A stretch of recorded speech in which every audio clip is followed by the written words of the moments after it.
More than a decade after the fatal shooting of Rocky Buckley, the man charged in his death pleads guilty today in 89th District Court. 44-year-old Clinton Thompson pled guilty to manslaughter as well as aggravated assault for an unrelated road rage incident in 2017. Josh Hoggard was in the courtroom for the hearing. So, Josh, what exactly happened, and was anyone expecting a plea today?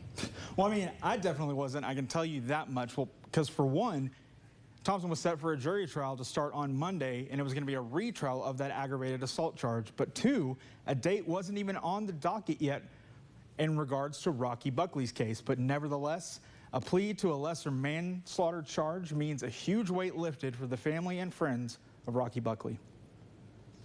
It felt like this day would never come. It's been 4,025 days since July 26, 2012, the day 32-year-old Rocky Buckley was fatally shot outside a Wichita Falls residence. But for his family, it's felt like nothing short of an eternity of watching the man who pulled the trigger go unpunished. For 11 years, this guy's walked free.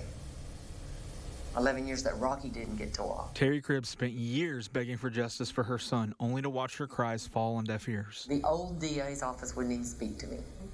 Wouldn't even consider a charge. But a change in district attorneys proved to be a change in the case's trajectory. When I came into office in 2019, the family had reached out to me and I said that I would review the case. All I ever needed was one person to listen, and he listened. So the DA's office got to work, and it wasn't long before they had to jump their first hurdle. Thompson had fatally shot Buckley on his own property. Where it happened was the challenge in the case and why I think it was originally no build in 2012. The claim was self-defense, but Gillespie wasn't buying it. I do not believe that it was self-defense, even though I strongly believe in self-defense. Securing a sentence would have to come by a different route. Our prosecution strategy was, let's try him on the aggravated assault with a deadly weapon case, the road rage case, get a conviction there, and at punishment prove up the homicide. But the case hit another speed bump last May when a mistrial was declared due to a hung jury. But thanks to some new evidence, Gillespie was ready to give it another shot. We were set to go to trial